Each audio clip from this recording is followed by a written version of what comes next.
EKU Softball warming up for a midweek non-conference doubleheader in Dayton, Ohio, and the Colonels will be squaring off against the hometown Flyers. Pittenbarger and company coming off a Sunday sweep of Belmont to open up conference play. Game 1, top 1, Sarah fobs up with Chrislyn Campos at second and Paige Murphy at first, and the junior will take this 2-2 pitch to right center. Campos comes around to score, Murphy to third, Fobs picks up her 12th RBI of the season. Bottom 1, Dayton with a runner in scoring position, but Pittenbarger would get Ricks to pop out to foul territory. Shannon McQueen settles under it and makes the catch to end the inning.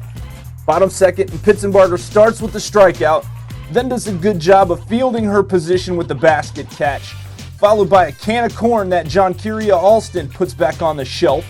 Dayton down in order. The Flyers would, however, plate a run in the 3rd and 4th to take a 2-1 lead. Top 5, Amber Murray leading off, and she sends this 2-2 pitch up the middle for a single. Murray at second after Campos was hit by a pitch, and freshman Paige Murphy drops down a sac bunt to put runners in scoring position with 1 out. But EKU wouldn't be able to push the tying run across. Bottom 5, 1 out, and the Colonel right-hander sends a screamer into right field that Schuler catches. So Coach Worthington brings in Shaylin Robb, and the Tennessee native fields a comebacker. Little too much mustard on the throw, but it ends the inning. Robb would throw 1 1/3 innings of hitless relief. Top 7, and freshman Sarah Jackson in to pitch hit, and the righty smokes the first pitch she sees through the box for a leadoff single. But the runner would be stranded, and EKU would drop the first game 2-1. Game 2, and Campos starts the game by ripping one to right center for a leadoff double. Fobs up with 1 out, Campos on third now. BAM! It wouldn't matter where Campos was because she's coming home anyway.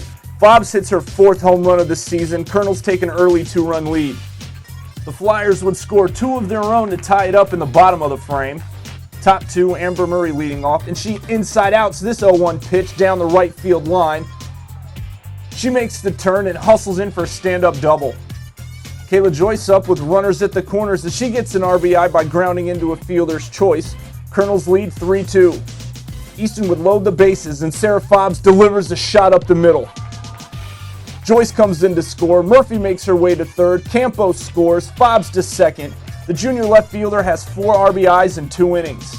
Sarah Jackson would add an RBI groundout to cap a 4-run inning.